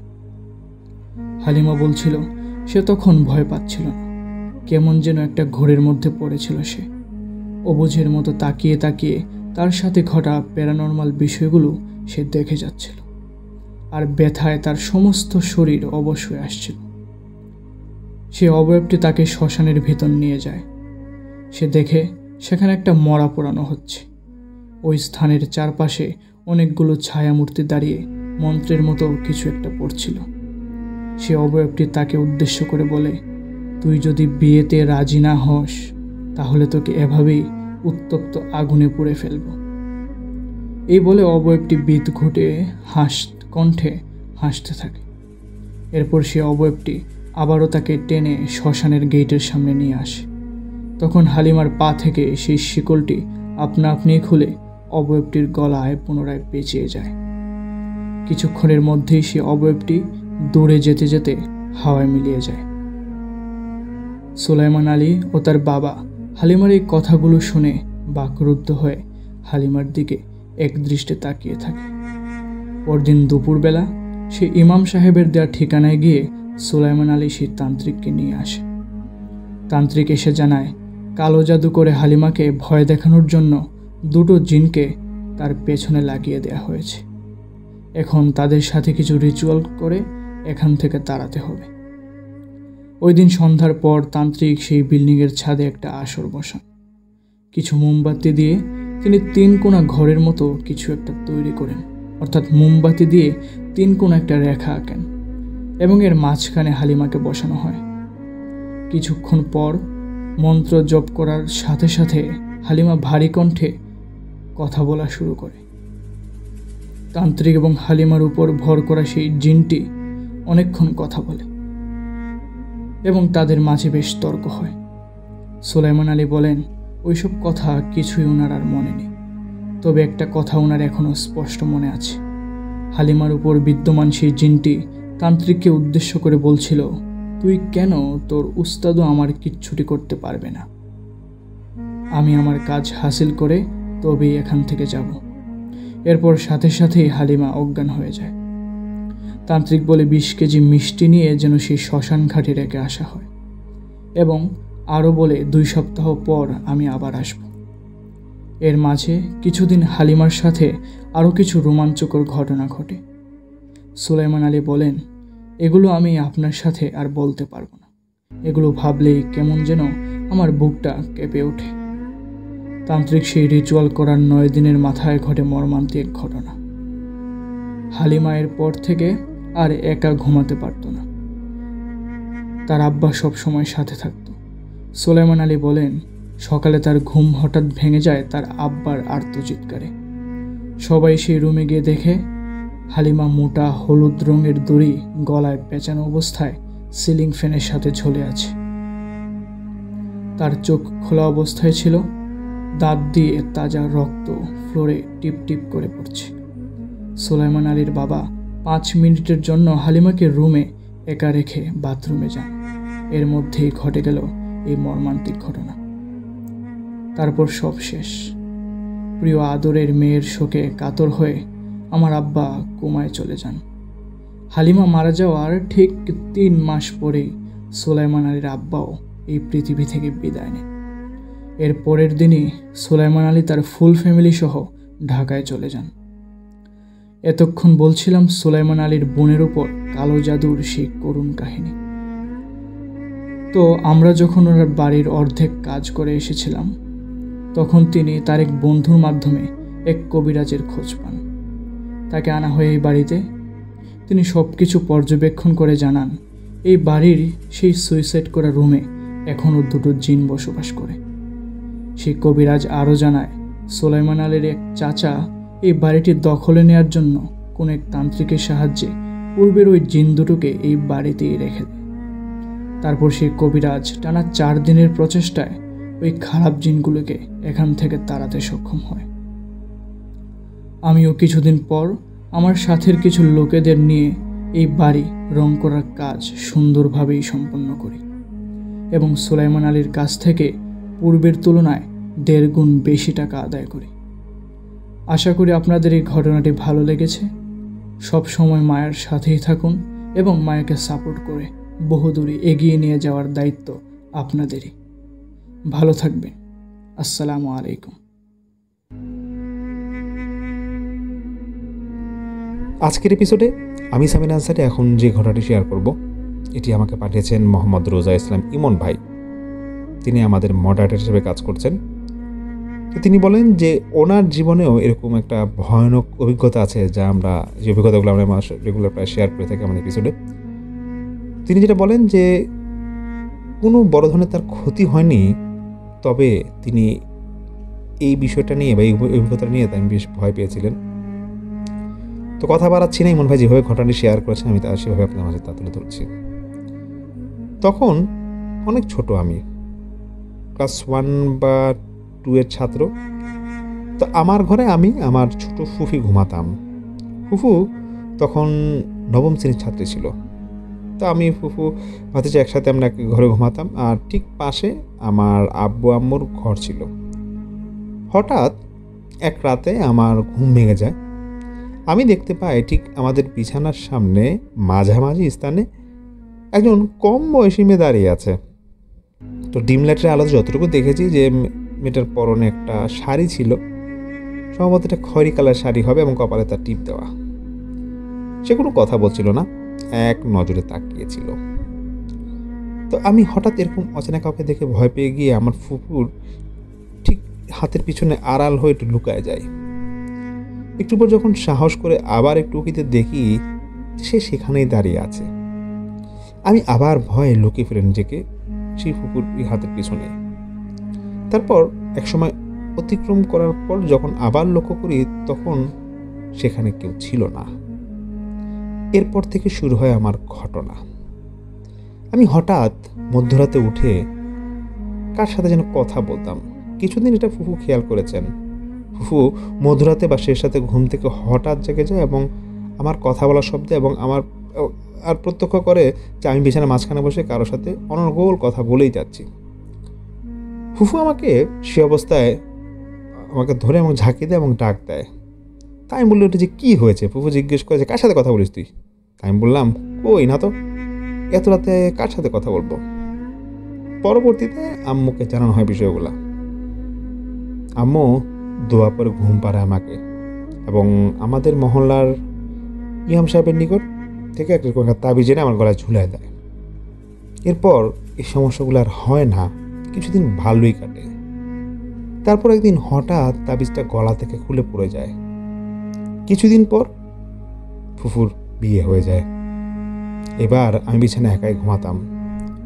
কয়েকদিন ভালোই তো ছিল। হঠাৎ এক রাতে আম্মু ঘুম থেকে জেগে যায় আর শুনতে পায় পাশের ঘর অর্থাৎ আমার ঘর থেকে খুব জোরে জোরে কথার শব্দ, এরকম কথা বলার শব্দ আসতেছে। যেহেতু আব্বু আম্মুর ঘর আমাদের ঘরের পাশেই, একদম পাশাপাশি, তাই এই ঘরের শব্দ পাশের ঘরের শব্দ এরকম শোনা যায় ইজিলি। তারপর শব্দ শোনার পর আম্মু আমার ঘরে আসে, দেখে আমি কার সাথে যেন বসে এরকম দিব্যি কথা বলে যাচ্ছি।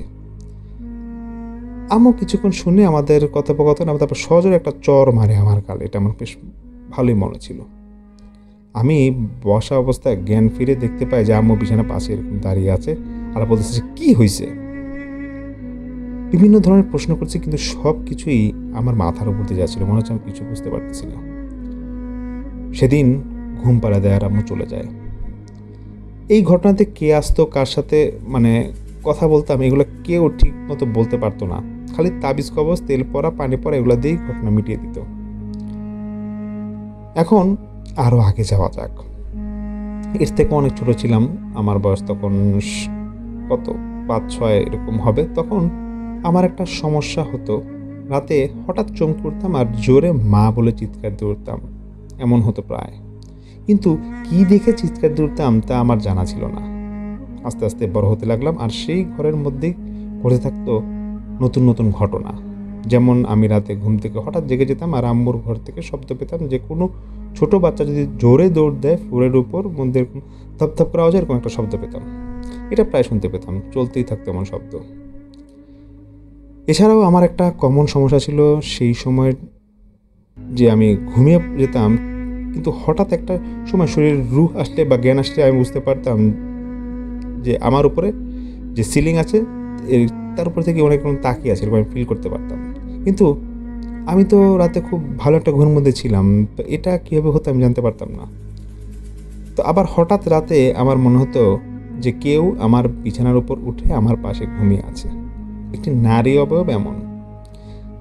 যা আমি এক রাতে স্বপ্ন দেখি, সেই নারী অবয়বকে দেখছিলাম যে আমি শুয়ে আছি আমার বিছানায় এবং আমার পাশে একজন শুয়ে আছে, আমাকে চাপ দিয়ে সে ধরে রেখেছে। আমি চেষ্টা করেছি তার দিকে ফিরে তাকাতে, যখন আমি তাকে দেখতে যাব দেখছি যে আমার শরীরে কোনো বোধ শক্তি ছিল না, আমি নড়তে পারতাম ঠিকভাবে। তো আবার আমি বিছানা থেকে উঠে চলে যেতে গেলেও তাও করতে পারছিলাম না। এক কথায় আমি তার পুতুল হয়ে গিয়েছিলাম। তারপর এভাবে অনেক সময় এরকম ঘটার পর আমি দেখতাম যে প্রায় সময় এরকম ঘটতো। তো একবার এরকম হয়েছে যে এরকম ঠিক সেম সিচুয়েশন আবার ঘটে, আমি এরকম ফিল করছি। তো আমার ঘুম ভেঙে যায় এবং আমি যে আমাকে ধরে রেখেছিল আমি তার কবল থেকে এরকম ছাড়া পাই। এভাবে অতিক্রম হয়ে যায় আরও কিছুদিন, এরকম প্রায় যখন ঘটছিল আর কি। তো আমার নানি ইন্তেকাল করেন 2014 সালের 30 মে। তারপর থেকে আমার মামা আর আমি একটু নামাজ কালাম পড়ার দিকে এগিয়ে যাই। তখন আমার সাথে আমার বোনও ঘুমাতো। একদিন রাতে কেউ আমাকে জোরে মারতেছিল আর আমি ব্যথা চিৎকার করে উঠতেছিলাম। ব্যক্তিটি ছিল কালো পোশাকের এবং চুলগুলো মেয়েদের মতো অনেক লম্বা ছিল। আমাকে মারছিল আর বলতেছিল, আর নামাজ পড়বি? এরপর যখন আমার ঘুম ভাঙে আমি অনুভব করতে পারি আমার সারা শরীর ব্যথা এবং আমার খুব ক্লান্ত লাগছিল। তার কিছুদিন পর একদিন সকালে ঘুম থেকে উঠে ফজরের নামাজ বাসায় পড়ছিলাম। নামাজ শেষ করে যখন মোনাজাত করছি, একদম পরিষ্কার দেখতে পাই যে একটা আলো টেনিস বলের আকারের আমার ঘরে কোথা থেকে যেন প্রবেশ করলো এবং কিছুক্ষণ আমাদের ঘরের এক পাশ থেকে অন্য পাশে গিয়ে ঠিক যেখানে বাল্বটা জ্বলছিল সেখানে কিছুক্ষণ অবস্থান করে তা নিভে যায় বা অদৃশ্য হয়ে যেরকম দেখছিলাম। আমি মোনাজাত করার অবস্থায় এসব প্রত্যক্ষ করি।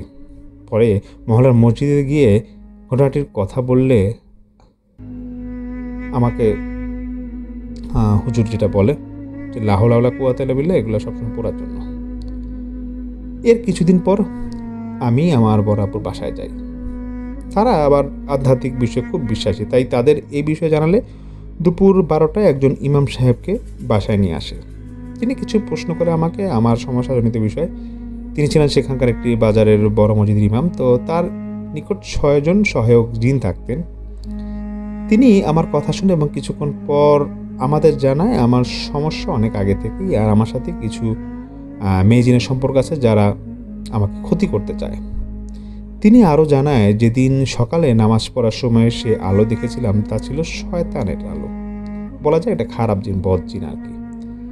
এরপর তাকে বড় আব্বু তাবিজের কথা বললে তিনি তাবিজ দিতে না করে দেন, শুধু আমার শরীর বন্ধ করে দেন আর কিছু রুকিয়া করে ছেড়ে দেন।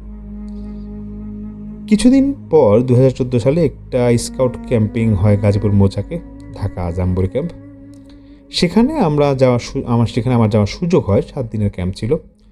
2-3 দিন ভালোই কাটছিল, কিন্তু চতুর্থ দিন রাতে ঘুমানোর পর আমার বন্ধু খেয়াল করে আমি রাতে কার সাথে যেন অনর্গল কথা বলেই যাচ্ছি।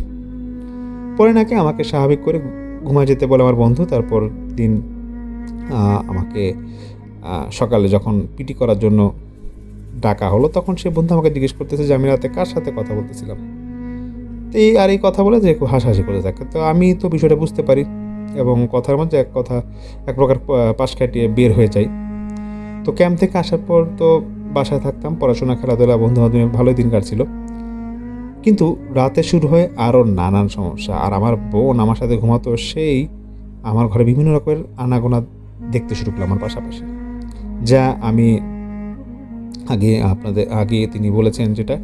তো যাই হোক, 2017 সাল আমার দাদা ইন্তেকাল করে, তাই আমার বোন তখন দাদির সাথে ঘুমানো শুরু করে দেয়। তা আমি আবার একা হয়ে যাই। তো এই বছর আমি এসএসসি পরীক্ষা দিয়েছিলাম এবং কলেজে ভর্তি হয়েছিলাম। ইন্টার প্রথম বর্ষে আমার সাথে একটা ঘটনা ঘটে যায় রাতে। তো সেদিন আমি রাতে একাই ঘুমিয়েছিলাম। রাতে আমি স্বপ্ন দেখতে শুরু করি, দেখতে পাচ্ছি একটা লাল শাড়ি পরা বউ আমাকে ঘুম থেকে ডাক দিচ্ছে। আমি জেগে উঠে সে আমাকে এক গ্লাস দুধ দেয় আর বলে খেয়ে নিতে। তো আমি তা খেয়ে নিয়ে শুরু করি স্বপ্নের মধ্যে। তো খাওয়া শেষ হয়ে গেলে একটা বিদঘুটে হাসি দেয় আর বলে যে দুধের মধ্যে বিষ দেওয়া ছিল। আমি ভয়ে তখন এটা শুনে ঘুম থেকে জেগে যাই আর দেখতে পাই সেই মেয়ের অবয়বটা আমার বিছানার পাশেই দাঁড়িয়েছিল। আর জেগে যাওয়াতে সে কেমন একটা প্রাণী, মানে বিড়ালের মতো হবে এরকম রূপ নিয়ে সামনের দরজা দিকে পালিয়ে যায়। আর আমি এই দৃশ্য দেখতে পেয়ে প্রথমে ভয়ে চমকে উঠি আর এরপর পাশে থাকা টেবিলে জোরে হাত দিয়ে বাইরে চিৎকার করে উঠি। 2019 সালে আমি ইন্টার ফাইনাল পরীক্ষা দিচ্ছিলাম। আমাদের মসজিদের ইমাম আমাকে একদিন ডেকে বললেন মসজিদের রং করবে, তাই মসজিদের ছাদে নামাজের ব্যবস্থা করা হয়েছে। সেখানে আজান দেওয়ার সাউন্ড সিস্টেম আরও গুরুত্বপূর্ণ সরঞ্জাম থাকবে, তাই আমাকে বই নিয়ে রাতে সেখানে মুয়াজ্জিমের সাথে দায়িত্ব দেওয়া হয়। তখনও আমার সাথে এইরকম ঘটনা চলছিল আর ইমাম সাহেবকে আমার মামা এই বিষয়গুলো একটু জানিয়ে দিয়েছিলেন। তো রাতে যখন এই বিষয় নিয়ে আমি মুয়াজ্জিমের সাথে আলোচনা করছিলাম, তখন মসজিদের ঠিক ছাদের উপরে টিনে কোনো রকম বাতাস ছাড়াই ঝমঝম করে কাঁপা শুরু করলো। আমি আর মুয়াজ্জিম তা দেখছিলাম আর আমি পরক্ষণে বলে উঠলাম, দেখেছেন ভাই, এমন হয় আমার সাথে। আমি একবার এগুলা নিয়ে ফেড আপ হয়ে গিয়েছি। তো এই ঘটনাগুলো শুনে অনেকের প্রশ্ন জাগতে পারে এই ঘটনাগুলো কোনো মিল নেই বা এলোমেলো। ভাই, এটা আমারও প্রশ্ন। আমি নিজেও জানি না এগুলো কেন হয়েছে আমার সাথে। আলেমদের দেখলে তারা বলে আমার সাথে পরি আছে, তারা নাকি আমার ক্ষতি করতে চায়। কিন্তু আমি সেদিন যে মেয়েটা দেখেছি, মেয়েটার মতো অবয়ব দেখেছিলাম স্বপ্নে, মেয়েটার শুধু আমি আপনাদের বর্ণনা দিয়েছি, কিন্তু সে যে কতটা ভয়ানক ছিল এটা আসলে বলে বোঝানোর মতো না। কিন্তু মূল কথা হলো, আমি সবসময় সেই মেয়েটাকে দেখতাম যে কিনা আমাকে ভয় দেখাতো। যাই হোক, আরেকটা কথা আপনাদের মনে আরও প্রশ্ন রাখতে পারে যে এমন কিছু আমার সাথে কেন ঘটছে। না, আমার সাথে ঘটেনি। আমার সমস্ত পরিবারই এরকম ঘটনার সাক্ষী। শুধু যে আমি এর ভুক্তভোগী তা কিন্তু না। আমার চাচা, আমার বড় আব্বুর বড় ছেলে, তারা অনেক বছর আগে জিনজাতীয় সমস্যার কারণে আত্মহত্যা করে মারা গেছেন। আমার ফুফিও, ওনার সাথে এই ঘটনাটা ওনার বাসাতে ঘটেছিল। আর আমি এই ঘটনাগুলো ঘটার হিসাবে আমার বাসার স্থানটিকেই দায়ী করি। আমার বাসাটি অনেক আগের। আমরা আমাদের এই বাসায় যুদ্ধের সময় থেকেই থেকেছিলাম। আমার পূর্বপুরুষরা এখানেই থাকতো। তখন এখানে কোনো লোকবল ছিল না, কয়েকটা বাড়ি ছিল মাত্র। আর আমি শুনেছি এখানেই অনেক গণকবর দেওয়া হয়েছিল। আর আমাদের বাসার দক্ষিণ দিকের জঙ্গলে পশ্চিম দিকে ধান চাষ করা জমি আর আমার সর্বশেষ বাড়িটা ছিল আমাদের। যতদূর জানতে পারি নিজের অভিজ্ঞতাগুলো বলার চেষ্টা করেছি আপনাদের মাঝে। ভুল হলে কোনো সুন্দর দৃষ্টিতে দেখবেন। অসংখ্য ধন্যবাদ ইমন ভাইকে এরকম একটি সুন্দর ঘটনা পাঠানোর জন্য। শ্রোতা বন্ধুরা, আজকে আমি 2টা ঘটনা শেয়ার করলাম। অবশ্যই আপনাদের মতামত জানাবেন এবং ভৌতিকতায় আপনারা যেই ইমেল অ্যাড্রেস আছে ভৌতিকতা@gmail.com, এখানে আপনাদের ঘটনা পাঠিয়ে দেবেন। ভাই ভৌতিকতায় আপনার ঘটনা ছোট হোক বড় হোক আমরা কিন্তু শেয়ার করব। আজ আমি বিদায় নিচ্ছি। সবাই ভালো থাকবেন, সুস্থ থাকবেন। আসসালামু আলাইকুম।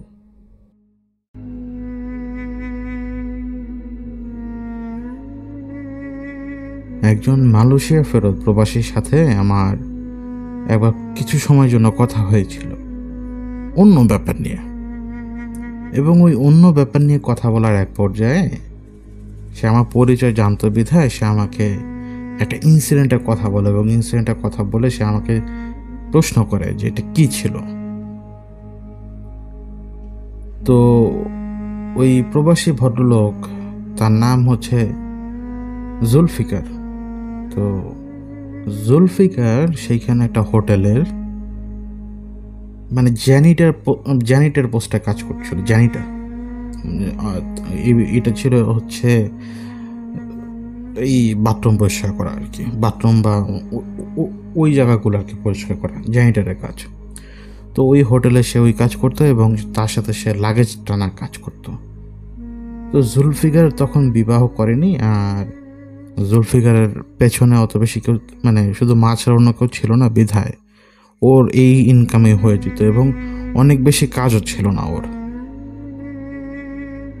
তো মালয়েশিয়াতে সে যখন প্রথমবার যায় তাকে একটা রুমে থাকতে দেওয়া হয়।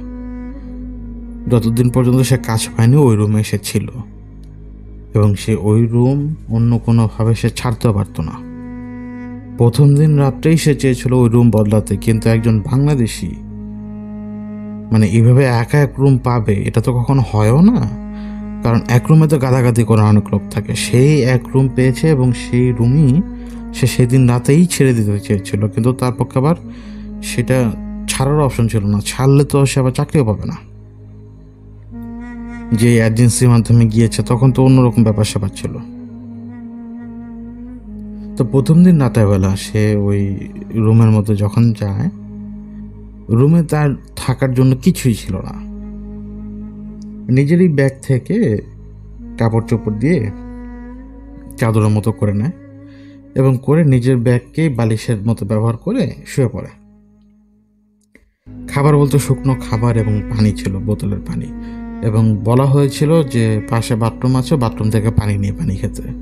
এবং বাথরুমেও এমন কোনো কিছু নেই যে কোনো পট বা কোনো কিছু। তো জুলফিকার ঘুম আসছে না, ঘুমানোর চেষ্টা করছে, ঘুম আসছে না। কেন জানি বারবার ওর ঘুম ভাঙছে, কেন জানি বারবার মনে হচ্ছে কে জানি ওর পায়ের কাছে বসে আছে। ফ্লোরে সে ঘুমাচ্ছে, কিন্তু ওর মনে হচ্ছে কেউ এক হাত দিয়ে ফ্লোরে হেলান দিয়ে ওর দিকে কাঁধ হয়ে তাকিয়ে আছে পায়ের ধারে বসে। একটু পরপর তার এরকম লাগে। তো সে আবার ঘুরে তাকায়, কোনো কিছু নেই, পা একটু ছাড়া দেয়, তারপর আবার আরেক দিকে ঘুরে ডান বাম এভাবেই করছিল এই একই অনুভূতি নিয়ে। কখন যে আবার ঘুম ভাঙলো ওর এটা বলতে পারবে না। ঘড়ি নেই রুমের মধ্যে, ঘড়ি নেই, নিজের সাথে ঘড়ি নেই। শব্দ হলো এরকম যে বাথরুমের কল থেকে টিপ টিপ করে পানি পড়ছে, এবং ওই পানির শব্দটা শোনা যাচ্ছে প্রচণ্ডভাবে, মানে এত স্পষ্ট এবং লাউড। এক এক ফোঁটা পানি পড়ার শব্দ। তো সে উঠে যে বাথরুমে লাইটও ছিল না ওই রুমে। তো বাথরুমে সে ফ্লোরে পা দিয়ে ওই মানে এখন তো অন্ধকার হয়ে গেছে, আর একটু আলো তো আসছে। তো সে কলটার ট্যাপ বন্ধ করলো, বের হয়ে শুতে যাবে, আবারও শব্দ, টপ করে পানি পড়ার শব্দ। তো সে আবার বাথরুমে গেল, বাথরুমে যেয়ে সে আবারও কলটা টাইট করে লাগালো।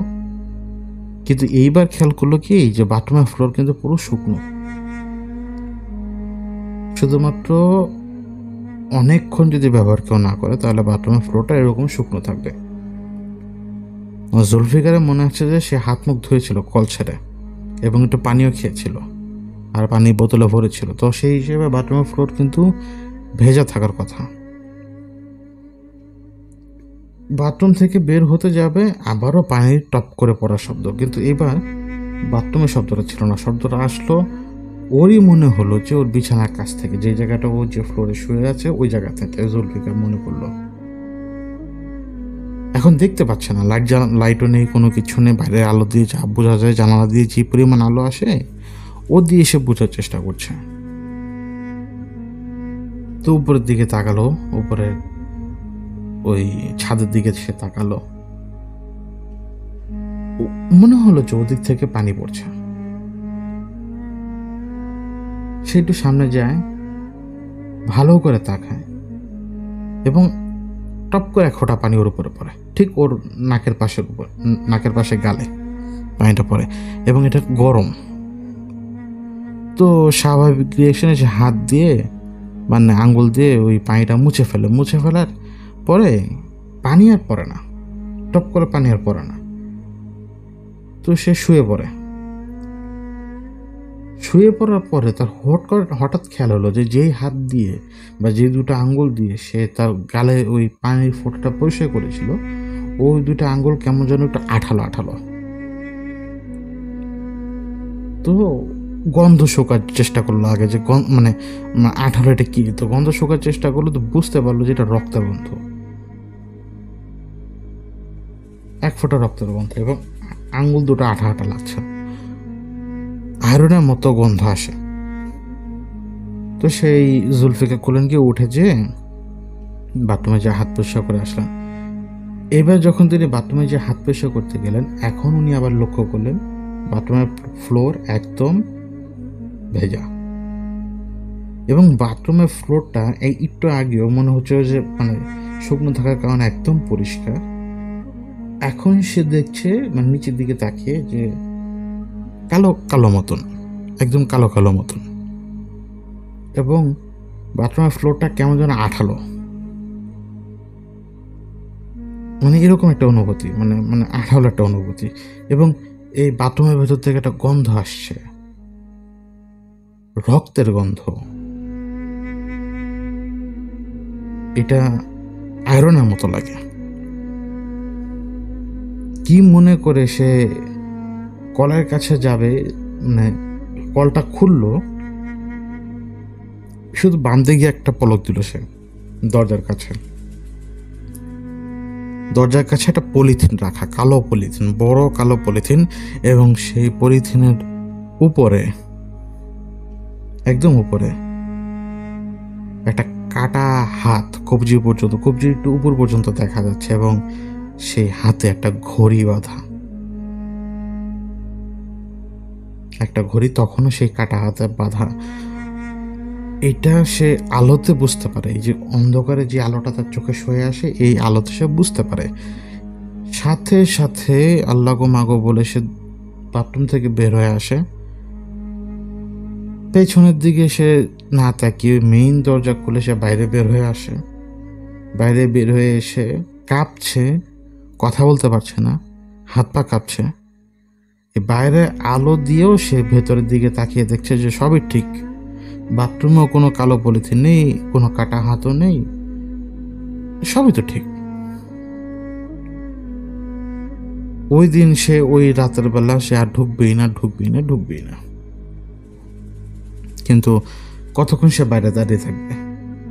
একে তো বিদেশের মতো নতুন জায়গা, এসেছে মাত্র আজকেই সকালবেলা, তাহলে এভাবে তো সে বাইরে বেশিক্ষণ থাকতে পারবে না। আর একবার যদি মালয়েশিয়ার লোকজন বা পুলিশ বা গার্ড যদি দেখে ফেলে, একে তো ভাষাও বোঝে না, পরে বিপদে পড়লে কি না কি হয়। এত কষ্ট করে এত টাকা পয়সা দিয়ে সে মালয়েশিয়া এসছে।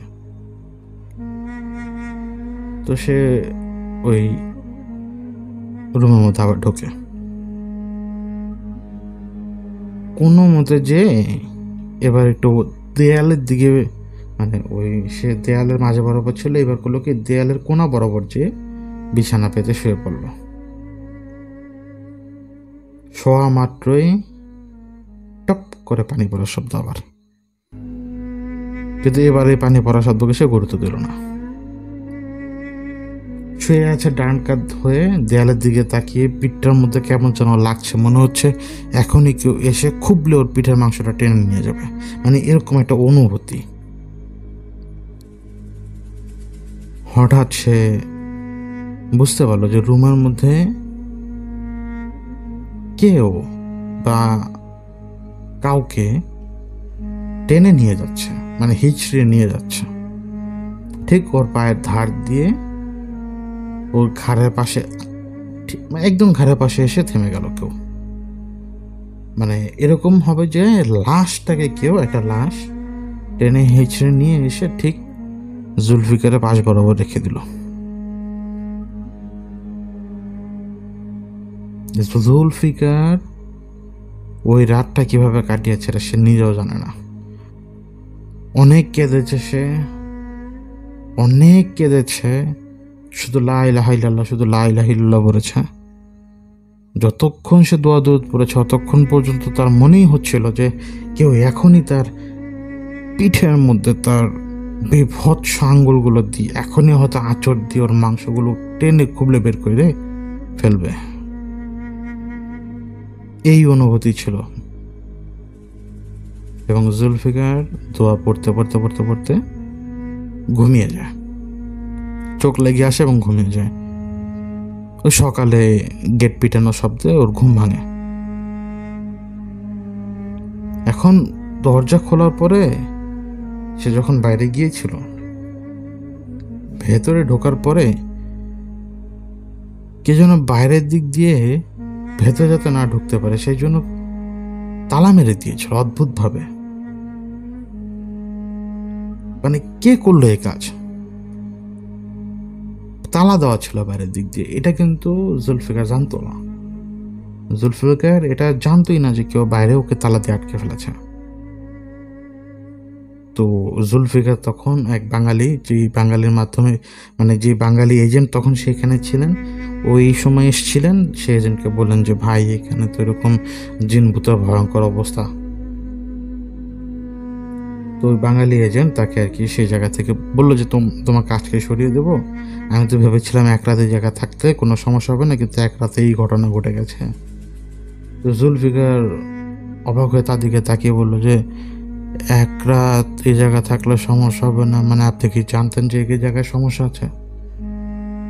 তখন জুলফিকারের ঘাড়ে ওই লোক হাত দিয়ে একটু মানে শাবাশি দেওয়ার মতো করে ট্যাপ করে বললো যে থাক না ভাই, বাদ দাও, তুমি মালয়েশিয়া আসছো, কাজ করবা, টাকা ইনকাম করবা, ঘুমাবা, টাকা বাড়িতে পাঠাবা, জমাবা, এর বাইরে তোমার অন্য কিছু নিয়ে ভাবার দরকার নেই। তো জুলফিকার আমাকে জিজ্ঞেস করেছিলেন যে এটা কি হতে পারে বা কেন। জুলফিকার পরে 1-2 বছর পরে ওই জায়গায় যেয়ে জিজ্ঞেস করার চেষ্টা করেছিল লোকজনকে, কিন্তু কেউ কোনো কিছু বলেনি। আর গার্ডরা তো কথা বলতে চায়ও নি যে ওই স্পেসিফিক ওইদিকে কোনো সমস্যা হয়েছিল কিনা। তো আমার কাছে জুলফিকারকে দেওয়ার মতো কোনো উত্তরও ছিল না, কারণ ফার্দার কোনো কিছু জানার আসলে দরকার পড়ে না। তো এই ছিল আজকের পর্বের ঘটনা। আশা করি আপনাদের সবার এই ঘটনাগুলো ভালো লেগেছে। আমরা প্রতি বুধবার অলৌকিক প্রচার করছি, বৃহস্পতিবার মায়ের একক পর্ব এবং শুক্রবার এই পর্বটি অর্থাৎ আপনাদের পাঠানো ঘটনাটি আমরা প্রচার করছি। এবং সেই সাথে আমরা নিয়মিতভাবে স্বাধীন অ্যাপে প্রতি শনিবার আপনাদের জন্য একটি বিশেষ পর্ব নিয়ে হাজির হব। তো আশা করি আপনারা স্বাধীন অ্যাপে যেয়ে সেই পর্বটি শুনবেন। আল্লাহ আপনাদের সবাইকে ভালো রাখুক, সুস্থ রাখুক। ঈদুল আজহা আমাদের সামনে, ত্যাগের ঈদ, কোরবানির ঈদ। আশা করি ঈদ আপনাদের সবাই ভালো কাটবে। আল্লাহ আপনাদের সবাইকে ভালো রাখুক। আল্লাহ হাফেজ।